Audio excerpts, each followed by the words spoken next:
Welcome to another edition of Commission Conversations. I'm John Lux. I'm the Executive Director of Film Florida. Today, our guest is Chad Newman from the Florida Keys and Key West Film Office. Thanks for joining us today, Chad. No problem. I'm glad to be here.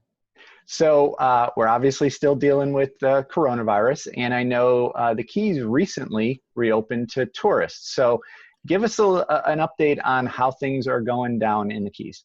Well, we were closed since about March because of our geography. We were able to put a roadblock at the top of the Keys to keep people out, and that's done a great job about keeping our number of infections down. We had very low number of infections, and about 100 altogether in the entire Keys, which is very good. But now they opened the Keys June 1st, took the roadblock down, and so we do have some people in town. We have some visitors here. All the hotels are at 50% capacity, but so far so good. It's nice to have some people back in town. I know the local workforce is very happy. The bars are now open. In Key West, they do make you wear a mask if you're inside places. The rest of the Keys is pretty open. Masks are requested, but they aren't necessarily required. So, Chad, talking about the Florida Keys, you guys are a little secluded. You're kind of off the beaten path overall. So, talk about some of the. But it's such a wonderful place. So, talk a little bit about the highlights of filming in the Keys. Well, sure. So the Florida Keys is a series of islands off of the southern coast of Florida, just south of Miami. In fact, when you're driving down, we're all connected by the overseas highway, and you actually cross 42 bridges that get you down into Key West once you leave Miami proper, or Florida City, let's say. It's a lot of water, islands, and a very laid-back lifestyle down here. There are, one of my favorite locations is actually out at the Dry Tortugas, which is one of the, it's a national park, 70 miles east of Key West. And it's the only way to get there is either by boat or by seaplane. And it's one of the most secluded, remote national parks in the Park Service, and it's beautiful out there. It's really, really wonderful. And then, of course, there are 5 distinct districts in the Keys. Working down from the top, you have Key Largo, then you have Almirada, Marathon area, Lower Keys, and Key West. Key West is the final one. And each district has kind of its own unique charms, let's say. Key Largo is all about diving. There's, John Pennekamp National Park there, which is it's actually a state park. Beautiful place to go diving. Some of the best diving. There's the third largest coral reef in North America is just off the coast of the Keys, and it really kind of goes from Key West up to Key Largo.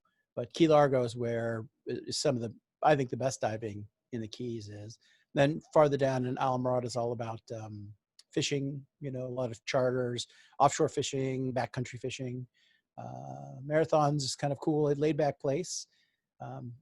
The Lower Keys is beautiful. Again, very much being in nature. In fact, we have a key deer there. I don't know if you've ever seen a key deer.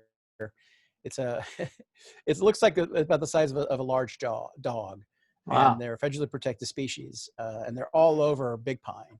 In fact, they just drive up and down to the streets, and they're just in people's yards chewing on grass. They're really cute.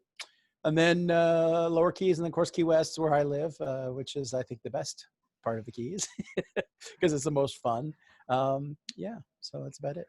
And from a filming perspective, what's kind of the niche of the Keys? So we do a lot of commercials. We do a lot of stuff on our bridges, a lot of car commercials and that sort of thing. Anytime producers want to see water, ocean, and a car, they come down to the Keys. So we have a lot of bridge shoots. We do a lot of commercial work, some reality stuff, you know, that thing. Don't get a lot of big films down here, bigger project, and that's mainly because, you know, we're a little isolated, and so everything to shoot down in the Keys, you have to bring in from Miami. So it's a much easier for small crews to come down here. Not that the bigger projects don't do come down. In fact, if the Keys is a character in your project, I mean, there's no place like it, you know, like Bloodlines, for instance, you know, that show was written for the Keys. You couldn't shoot that anywhere else. So sometimes I'll come down here and shoot something along those lines. But you know, we are a little isolated. So again, everything has to kind of come down from Miami. So it does add to the cost sometimes to shoot down here.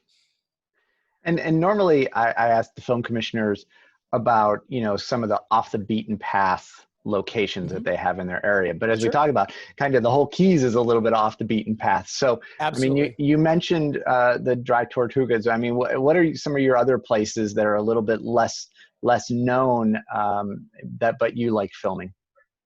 You know, there's a lot of, you know, we have a lot of marinas, interesting places. There's a place called Robbie's Marina, and kind of in south of Almirada, and it's a kind of a touristy place. You know that most people stop there. You can feed the tarpon.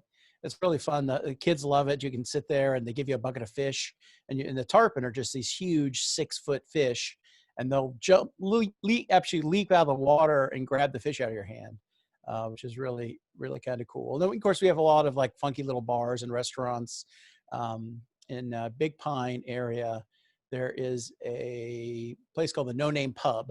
And you walk in and it's a really kind of cool off the beaten path place. And, you know, they've stapled all these dollar bills to the ceiling. It's their retirement plan. And so it's a lot of fun. You know, a lot of like little not surf shacks, but fishing shacks. People, you know, fresh catch of the day. They either bring it in. You go out and fish and bring your catch and get it cooked right there. So of course, Penny Camp is a great place. You know, if you want to do any sort of underwater stuff, diving or whatever, you know, we get a lot of stuff that's shot there, in and around there. You know, underwater things. And then last question, Chad, how's the stand-up routine going? Well, you know, it's a little bit, it's been a little difficult since the crowds have been illegal. So it's hard to do stand-up comedy. You know, it's hard to find the humor, I think, in a pandemic. So, Yeah. yeah, things are coming back. We have a great comedy scene in Key West, a lot of stand-up and a little bit of improv and whatnot. So it's still there, bubbling along. So now as the tourists come back and, you know, the bars can reopen, I think that'll kind of kick back into high gear. Maybe that'll be one of our webinars over the summer is the Chad Newman stand-up routine on Zoom. Yeah, sure. Yeah, exactly. Hey, waka waka. Yeah. Well, Chad, thanks for taking some time to talk with us today and talking about the Florida Keys. Yes, please come down. It's a great place. I know we had to unfortunately cancel our summer meeting here, but next year we have it all scheduled, so it'll be a lot of fun. We'll be here, ready to invite everyone down and have a good time. Looking forward to it. Thanks, Chad.